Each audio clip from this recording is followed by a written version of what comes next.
Good afternoon, everyone. Good evening. It's a pleasure to be here with all of you. Thanks to the organizers, obviously. Thank you to the OECD, which co-sponsors this great panel. Maybe you will think, yet another panel on youth.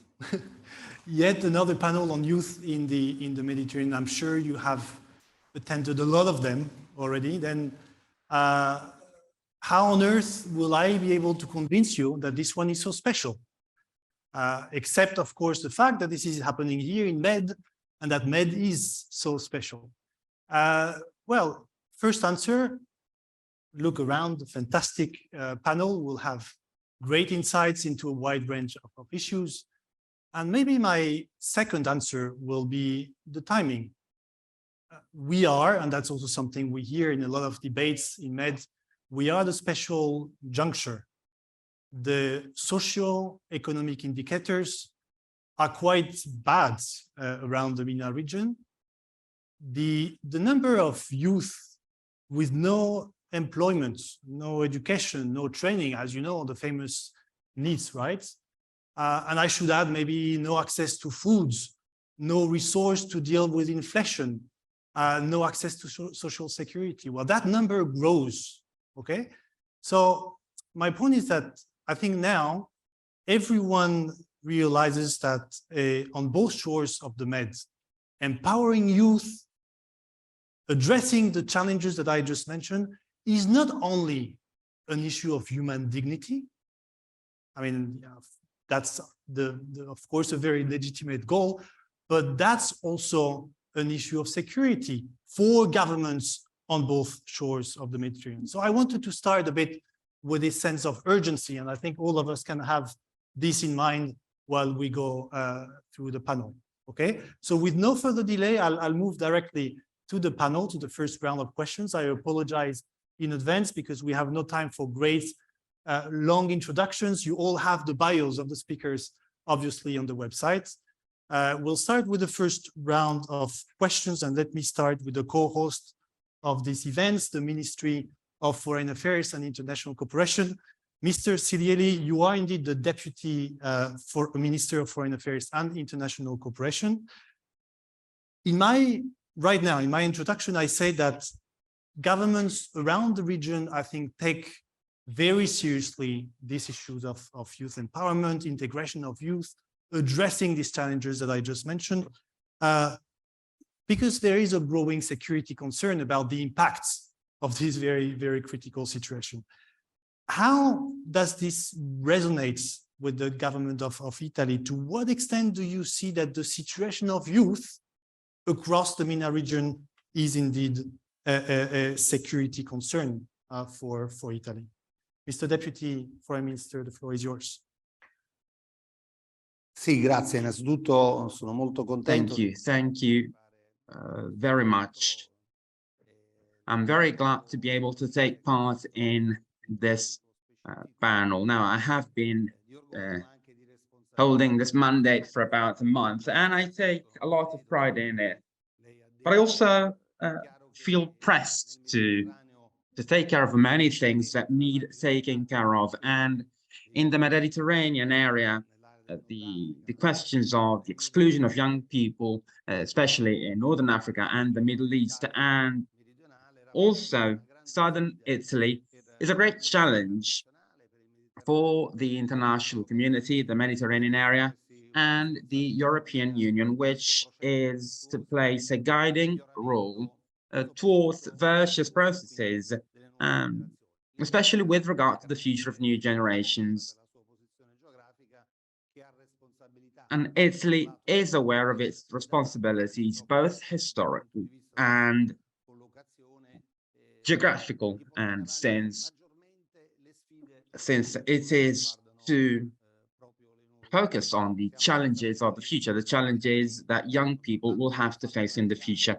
And we are very aware of the fact that 50% of the inhabitants of the Mediterranean area is aged below 30. We are very aware of that fact, and that has a huge impact on our community, but we are also aware of the fact that young people are the centerpiece of our ability to support safety and security and development and peace as a broader concept. Peace cannot be achieved without a balanced development, without cultural development, especially within the framework of a multilateral conception of politics. Now, we are very interested in UN programs, and Italy is on the forefront in supporting all UN actions that have to do with young people. And we have a very important instrument in this regard, namely international cooperation. And I believe that Italy is doing what it has to in this regard, but we also want to do more. We want to do more as a government. The chance to go back to the role of Italy in this regard in the second round. Ms. Jones, you are the Deputy Secretary General of the OECD. Thanks a lot for being here with us as well. So if you co-sponsor this event, obviously it means that I will not need to convince you on the on the importance of empowering youth and addressing all these challenges and needs.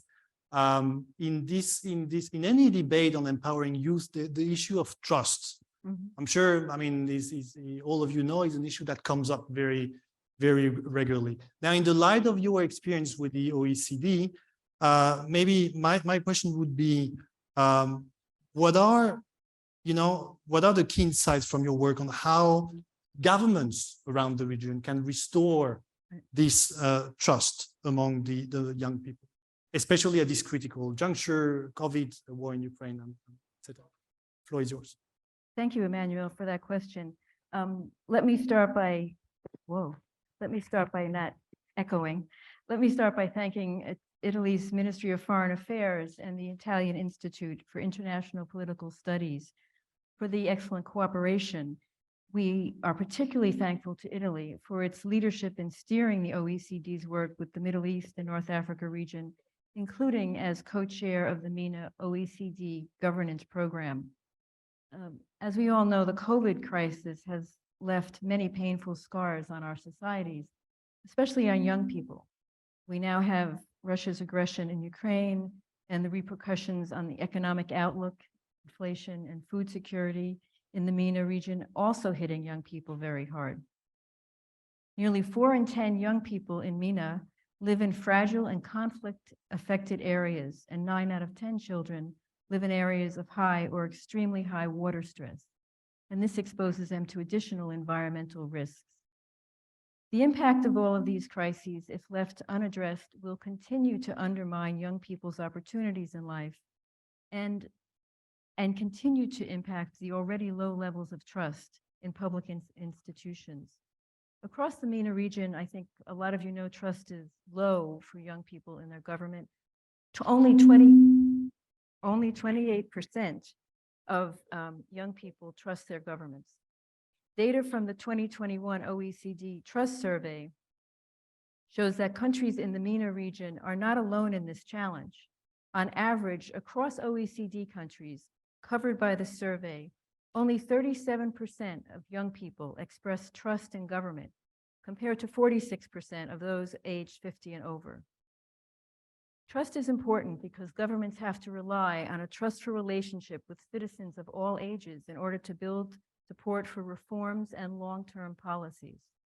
At the same time, governments need to trust young people and empower them, for they're the agents of positive change in public life. This is crucial to the long-term health of our society and the strength of democracy. To support governments in this effort, OECD has analyzed new comparative evidence across 10 MENA public administrations. Let me share a couple of key findings from that report, which is entitled Youth at the Center of Government Action, which has been delivered thanks to the financial support of Italy's Ministry of Foreign Affairs. 3 important messages from that report that stand out are: first, inclusive budgeting and cross-sectoral youth policies will deliver better outcomes for young people.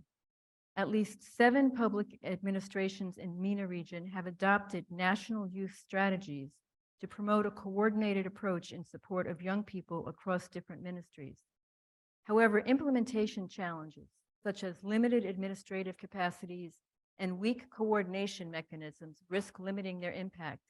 This is an area where greater support is required, not only in MENA countries, but in many countries around the world. Second, when young people are engaged systematically in policymaking, they tend to express higher satisfaction with policy outcomes. The participation of young people in public life and their representation in public institutions remains limited. They are less likely to vote in elections than older people. In addition, people aged under 40 represent only 16% of members of parliament in the MENA region on average. In some countries, high age requirements present a barrier for political engagement. For instance, the age to run for office varies across the MENA region from 18 years of age to 35 years of age. It is promising to see, though, that Jordan has recently lowered its minimum age requirements, and Morocco, Tunisia, Egypt, and Jordan have introduced youth quotas. Young people need to have both the opportunities and the support they need to effectively engage. Governments can take proactive steps to engage young people through public consultations, deliberative processes, or youth councils. For instance, Egypt and the United Arab Emirates have an operational national youth council in place, and Morocco and Tunisia are in the process of establishing those. Third and finally, OECD evidence shows that in countries with low age-related inequalities, overall life satisfaction is higher. The good news is that our report points out that there is hidden potential across MENA countries.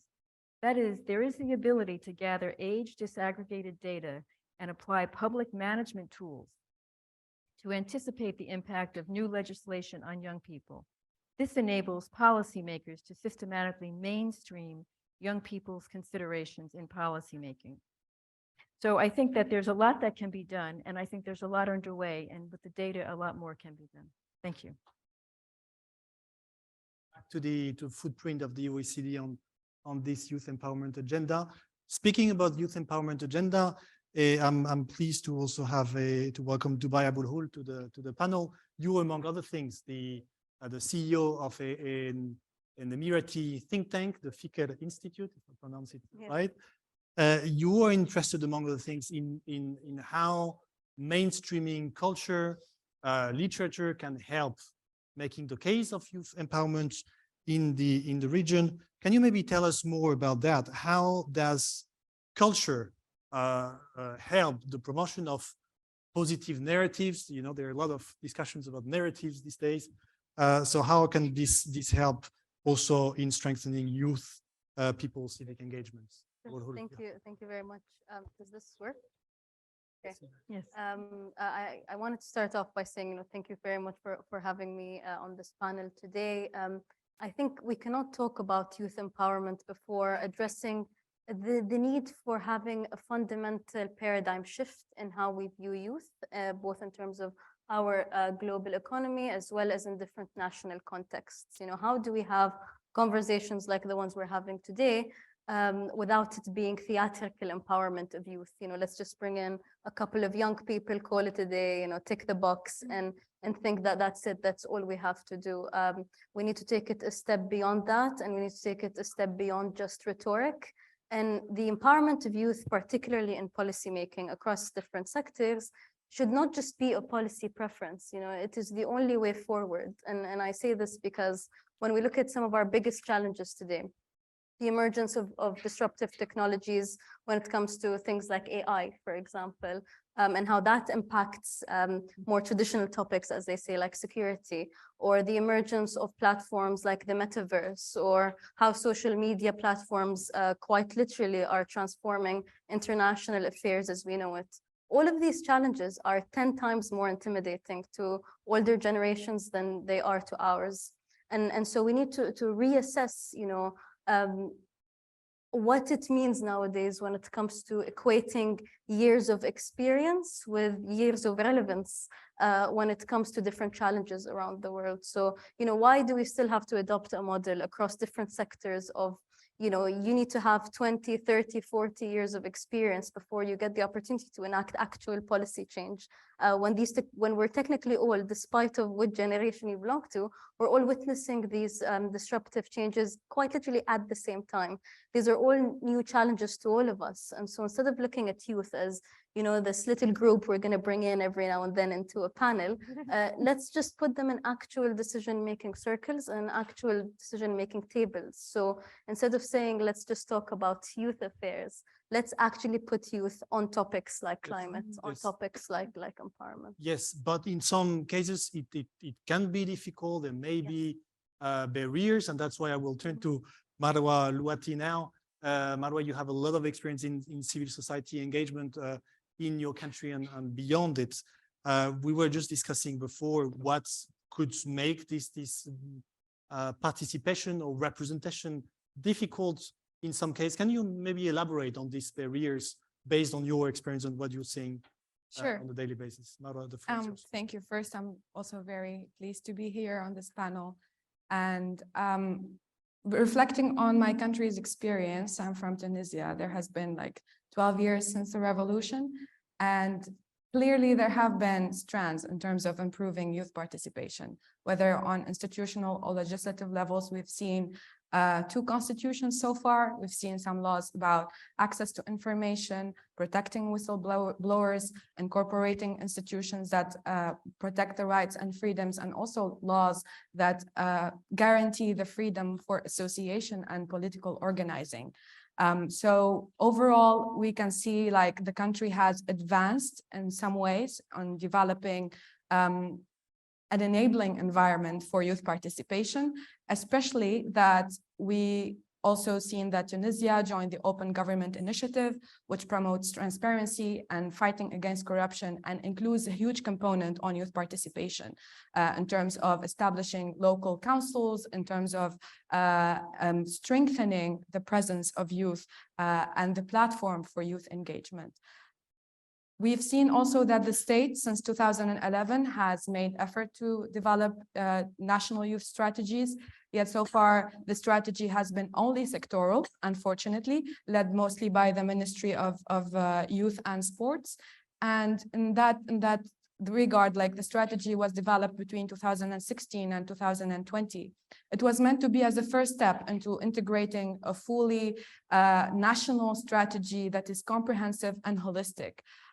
What has been achieved in that strategy is capitalizing on youth centers as a rally for youth representation at community level. So it adopted a bottom-up approach that goes well with the decentralization agenda of the country since 2011 and the 2014 constitution. Let's see what the new constitution will bring to the fore. But at the same time, we can see like the strategy has not been fully implemented. And with the political upheavals and the political instability, especially after the presidential election, these strategies were short-termed.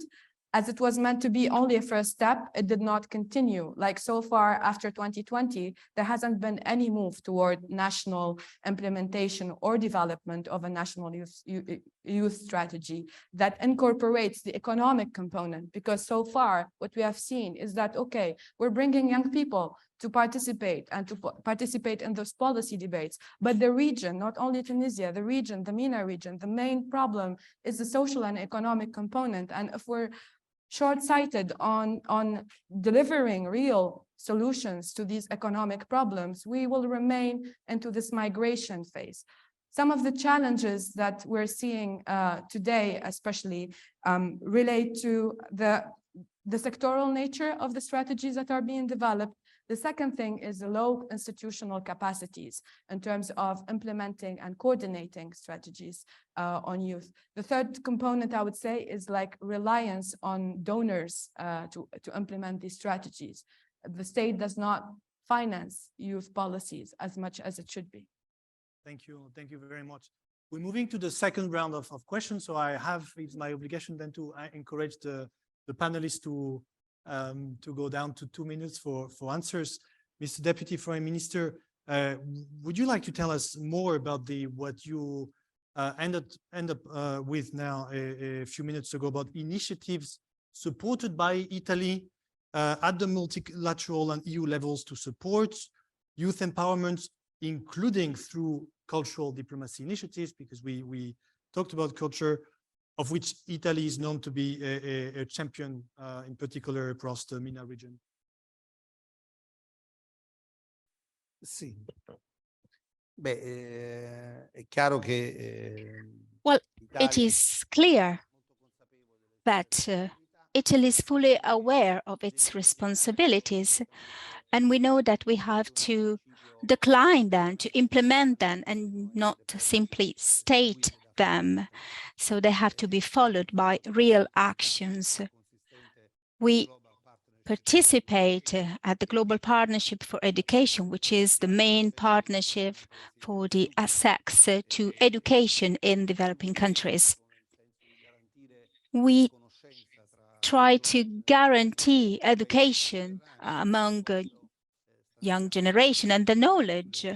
And so we grant scholarship, we guarantee a mobility among our institutions. There are more than 1,500 agreements between the Mediterranean countries and the Italian institution, more than 300 scholarships granted to young generations, to young people living in this area. And we also support education and culture in the Mediterranean area, also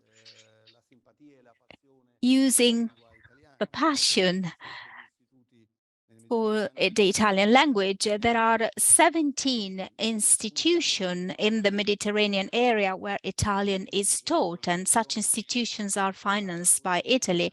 We try to enhance the value of Italian culture, and we are talking about art and music. We know that our country is very much loved, and there are many interesting projects. I would like to mention also the initiatives and of involving young people in climate issues. In Europe, we are fully committed to reduce emission. We know that Italy is fully committed, but we also know that this is not enough. We need a specific action. And both at COP26 and COP27, we strongly wanted to involve young people with the Youth for Climate initiative, because we believe that this is one of the key elements to give a significant contribution. Generally speaking, about cooperation, Italy is supporting the Mediterranean countries, and Italy tries to put young people and women at the core of its action. In the future, we would like to move part of our actions and cooperation focusing on education. Probably over the last few years, we have been focused on health and food, certainly essential needs, but probably we should focus more on education and culture, and this will be one of the future actions within the international cooperation. It is really interesting, and I would like to involve Dubai again. Abbiamo capito dalle parole di Dubai che è importante parlare di coinvolgimento dei giovani. Ci sono molte iniziative, ci sono borse di studio, ci sono molte iniziative, ma c'è anche ancora tanta frustrazione, perché ci sono tanti giovani che vorrebbero viaggiare, che vorrebbero studiare, che vorrebbero conoscere altre culture, vorrebbero visitare altri paesi, vorrebbero avere più possibilità, e il fatto di non averle genera frustrazione. Non dobbiamo sottovalutare l'impatto di tutto questo. Quindi quello che ha appena detto il ministro è importante, ma vorrei capire da Dubai se c'è qualche cosa in più, se c'è qualcosa in più che possiamo fare, se possiamo andare oltre alle sfide economiche e sociali, se possiamo occuparci anche di occupazione e come vede lei il ruolo dell'istruzione in tutto questo della cultura.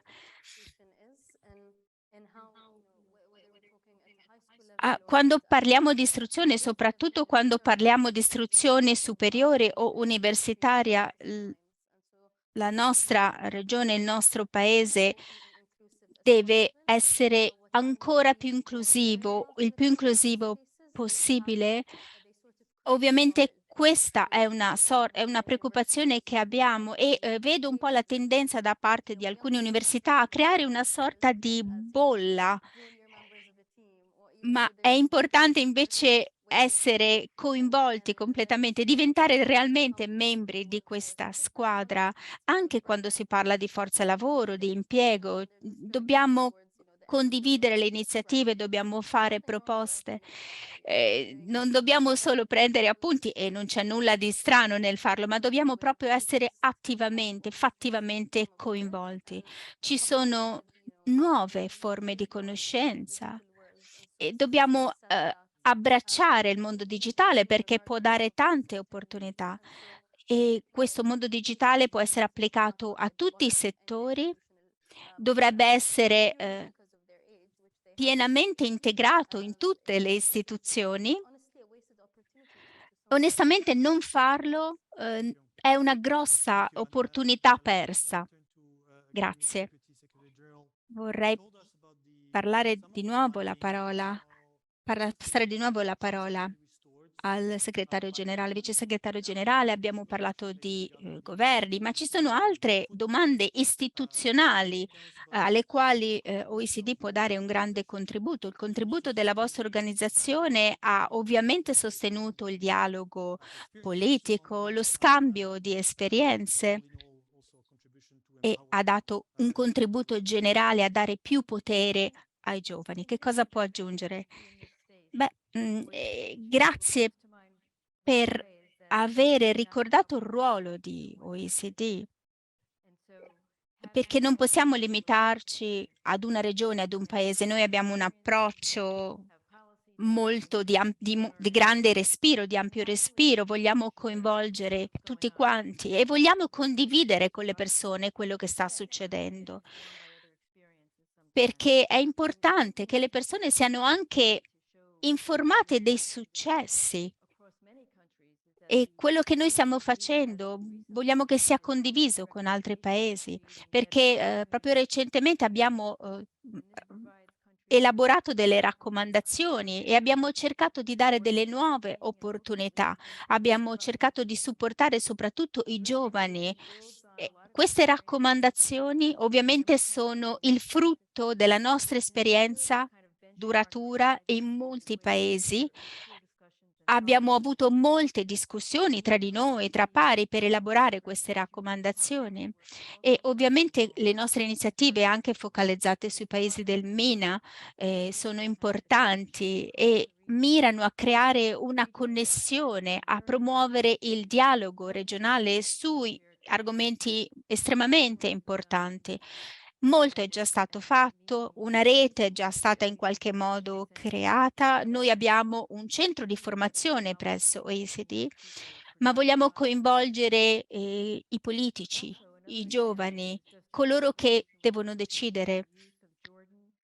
Abbiamo coinvolto anche i ministeri che si dedicano ai giovani dei paesi come il Marocco e la Germania. Vogliamo che siano parte integrante di questi progetti, che contribuiscano all'organizzazione di questi progetti in vari settori e che siano attivamente coinvolti. Quindi quello che sta creando OECD è uno spazio multilaterale che è fortemente orientato a favorire il dialogo e quindi noi abbiamo elaborato queste raccomandazioni, queste sorte di linee guida che però possono essere applicate in molti ordini del giorno di molti paesi in una maniera multilaterale. Passiamo adesso a questo secondo giro di opinioni e consultazioni. Nel tuo paese, il Libano, è da sempre importante il coinvolgimento della società civile, ma probabilmente negli ultimi decenni, soprattutto in Tunisia o in paesi come il Libano, ci sono state eh, delle reazioni da parte delle giovani generazioni che magari si sono sentite in qualche modo minacciate. Beh, quello che sta succedendo vi ha qualche modo preoccupato o vi preoccupa? E com'è il rapporto tra i giovani e la politica nel suo paese? Questa è la domanda. Prima di tutto, quando parliamo della civiltà, della società civile, dobbiamo ricordare che noi dobbiamo sempre considerare quello che sta succedendo a livello politico. La Tunisia è un paese che si sta evolvendo, che sta sempre di più coinvolgendo la civiltà civile, la società civile, ma non solo in termini di proteste, ma in termini di coinvolgimento fattivo che ha un impatto sulla Costituzione che è stata recentemente adottata solo pochi mesi fa. Quindi quello che stiamo cercando di fare è cercare di proteggere questo spazio, questa libertà, questi diritti. Cerchiamo di proteggere i diritti delle associazioni, i diritti associativi, i diritti dei partiti politici. I partiti politici e la società civile, magari come è accaduto nel passato, non devono essere in competizione e proprio questa competizione spesso non ha consentito un coinvolgimento reale. È stato un po' un fallimento proprio perché non c'era un dialogo. Quindi non dobbiamo necessariamente creare delle accademie, dobbiamo semplicemente lavorare assieme e non dobbiamo dividerci in varie fazioni. Magari ci sono persone che hanno iniziato ad essere coinvolte nell'azione politica nel 2012 o nel 2015, ma assieme a questi movimenti più formali abbiamo visto il formarsi anche di molti movimenti spontanei e quindi dobbiamo sostenere la società civile e al tempo stesso le organizzazioni politiche. Dobbiamo mettere a disposizione le nostre risorse, dobbiamo sostenere l'organizzazione, dobbiamo capire quali sono le necessità, quali sono i punti all'ordine del giorno e dobbiamo proprio agire in modo da favorire le politiche future che siano ampiamente coinvolgenti. Questo panel è molto speciale perché solitamente in questi eventi abbiamo i rappresentanti, più giovani soprattutto, che sono un po' relegati nella parte finale, ma noi quest'anno abbiamo deciso di adottare un approccio diverso e abbiamo due rappresentanti dello Youth Forum e sono qui seduti con noi e possono interagire, dialogare direttamente con i nostri panelist. Do il benvenuto a Ril Halatadin, che fa parte di un think tank presente in Giordania, e poi abbiamo con noi Rachele De Angelis. Chiediamo ad entrambi di dirci velocemente che cosa state facendo e su cosa vi state concentrando, su cosa si sta concentrando la vostra azione.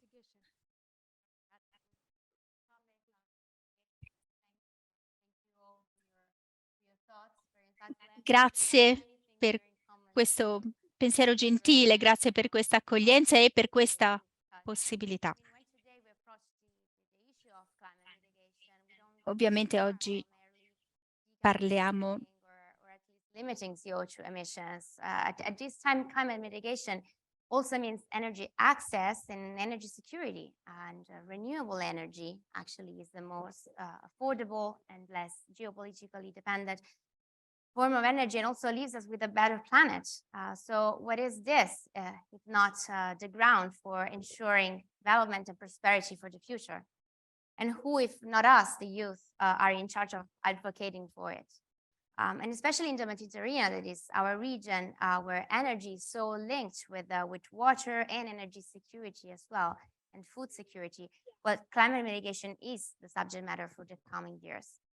Yet to make it really feasible, we also need to change the way we really approach it. We often talk about this multi-stakeholder approach, yet this is nothing but putting the people at the center of this discussion, enabling their voices to be heard, their needs to be met, and finally their opportunities to be fully explored. And this is where we decided to directly call the government's actions. Governmental action with legislation, regulation, but also incentives through fundings and grants should encourage the green transition in this area while maintaining a constant social dialogue. A dialogue that connects national priorities with the needs of the local communities and the vulnerable groups, and consider the urgent need of creating a vibrant entrepreneurial environment that will be quintessential for the youth. So to do this, we, with my group, we recommended the governments to rely on a few innovative tools that we kind of explored during our forum. So first of all, boosting renewable energy development as an economic opportunity first. And to do this, we decided to connect three main points, which were launching the first regional social bond to encourage private actors, businesses, and households to raise fundings in order to achieve objectives that are compatible with the green transition. Then expanding or launching, where absent, innovative centers for startups and universities to develop feasible ideas for the area. And then structuring local action plans in collaboration with local institutions and community representatives to promote renewable and sustainable energy projects by matching them with the development needs for specific regions. Second tool, a new framework for the funding of vulnerable communities, but this time aimed at redirecting the existing support that already exists for livelihood, massively dependent on fossil fuels actually, into forward-looking, sustainable green solutions. And third, a regional framework for waste management, mainly based on two directions that will be crucial for climate mitigation.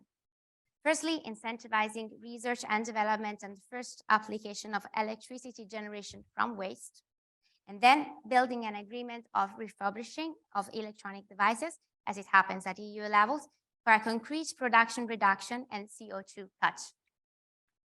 To achieve all of this, that is a true multi-stakeholder approach, we can say, where both the public and the private sectors are involved, we finally called to create a regional platform that would gather the needs of and the existing solutions of climate mitigation for the whole Mediterranean region. The platform will give visibility to the local communities and stakeholders involved for a better and coordinated sharing of the know-how. And at the same time, it would also increase the awareness of the urgency of climate action, but through this time a bottom-up, constant and inclusive dialogue with all the stakeholders involved. We also urge the young people, actually, to play a key role in this platform. We are growing up as probably the most engaged generation with the highest level of awareness on the urgency of climate change. And most of us are already dedicating their professional, even personal lives into that. So we showed the world how urgent climate action is, and we showed how engaged we are and how fruitful our impact can be. We now need your trust to have us on board for this tough, but I can say really amazing challenge that history is urging us to embrace. So thank you. Thank you. Thank you, Raquel. Thank you for your energy, Rim. Thank you, Emmanuel, for the previous introduction. I'm happy to present our group's findings and concrete initiatives. I think climate adaptation goes hand in hand with mitigation. As you all might know, climate change adaptation is a key topic for many countries in the WANA region, West Asia, North Africa region, given it's not a major contributor to the greenhouse gas emissions. Regional climate change projections predict an increase in temperature between 1.75 degrees Celsius This will be accompanied by extreme weather events such as drought and flood, impacting food, water, and livelihood securities, as we all heard of. Today, I'll be presenting the group's thoughts and findings, as I said, on climate change adaptation, with a deep dive on specific priorities, which are the role of financing, importance of behavioral change, and youth and local community empowerment, which are all embedded in our initiatives. The following proposed initiatives are region-wide with a local sense and roots. Another fact, according to the World Bank, drought in Africa is leaving more than 58 million people in conditions of acute food security, as well as in Jordan, Syria, and Lebanon. We've seen in the past between 2015 and 2018, the drought, the consecutive drought days has left many economic losses in all of these countries. The first initiative directly speaks to this, an agricultural relief fund, which connects Nouakchott to Amman in Turkey. The fund proposes a matching system in terms of financing, meaning we have a 70% of relief and around 30% sustainable technical aspect, which supports small farmer holders that are exposed to drought and extreme weather events. Another on our next initiative, which you can all see, we've kind of do a graphic that you can look at. This is not all of it is there. Our next initiative highlights the role of cities, not countrywide, more on the cities and the local sense, is bringing the low carbon development perspective and its interlinkages with transport, water, and other sectors. The graphics behind me showcase the parameters the award will depend on. So it's an award. The Med Green Adaptation City of the Year Award is a fusion of environment and urban perspectives. The criteria are equally weighted and gauged, as you can see, to include environmental parameters such as emissions per capita, which are GDP adjusted, air quality, and green spaces that take into consideration geographic distribution. Last but not least, we also look at the education and curriculum. We all spoke about the curriculum and the need to equip the next generation with the right information, facts, accompanied with technology, R&D, and innovation, encourage applied research to facilitate technological innovation. And I have to say, the winning cities will be able to share the best practices with other countries, regionally and internationally. Let's not forget, the city can gain considerable touristic traction due to winning the award. Cities will be judged on improvement from year to year. Funds allocated for the winners will be by the World Bank, for example, the African Development Fund, and EBRD. Last but not least, our last initiative, an exciting Paula Battuta Olive Program that offers 500 students, 100 students each year for the first 5 years. And we aim to go beyond that for the next decade, around 5,000. Which will equip with technical, the program will facilitate an exchange of technical expertise and agricultural secondment, in which it will pair students from the Mediterranean universities with rural communities to share and help develop their businesses. It might be agricultural or green businesses. And it will be an exchange of expertise, know-how, and cultural awareness. Funds will be allocated by the Ministries of Education. Thank you.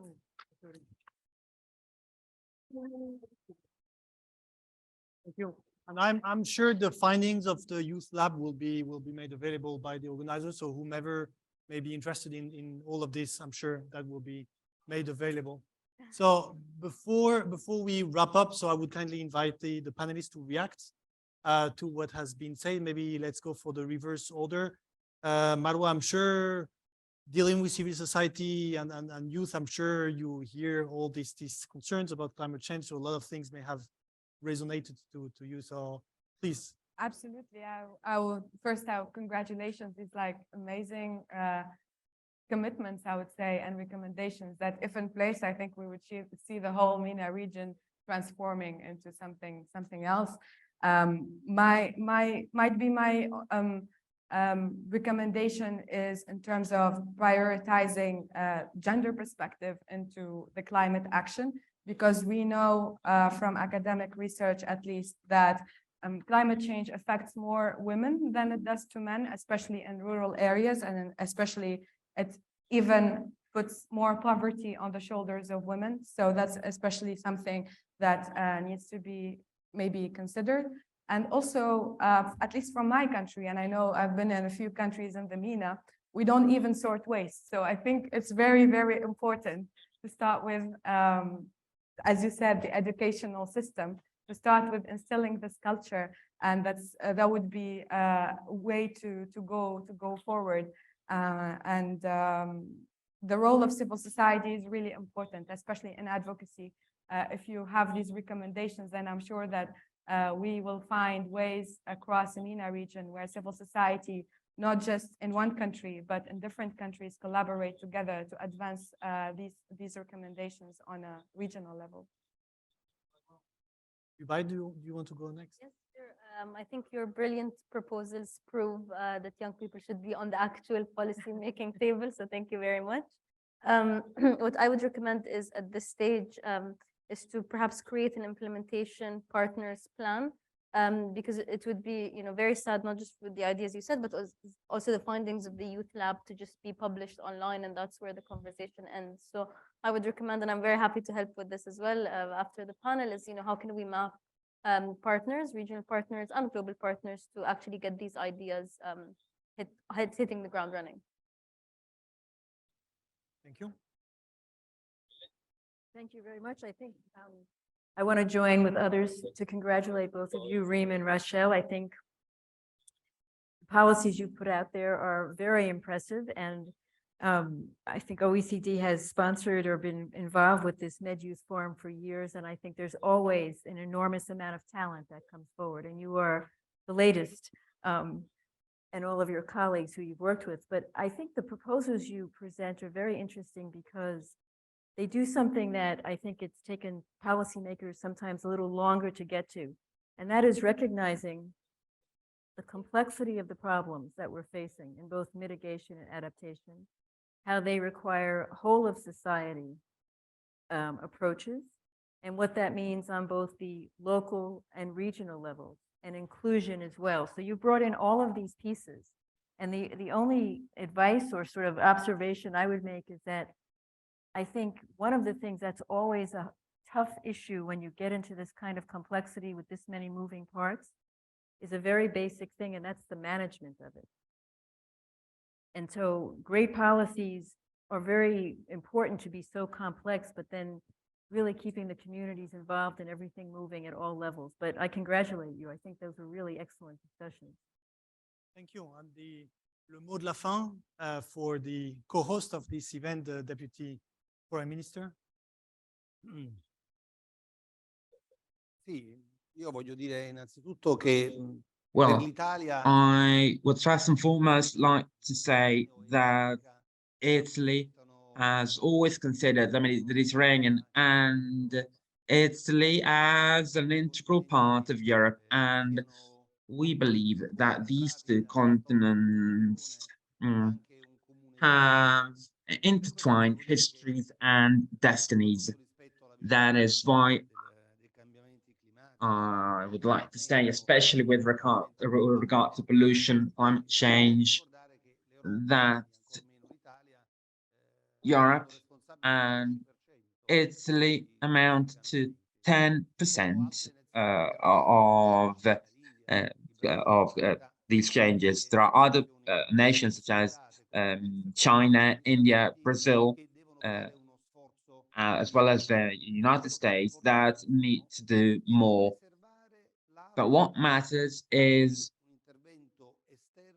protecting Africa from an external intervention that is aimed at exploiting the environment, which could then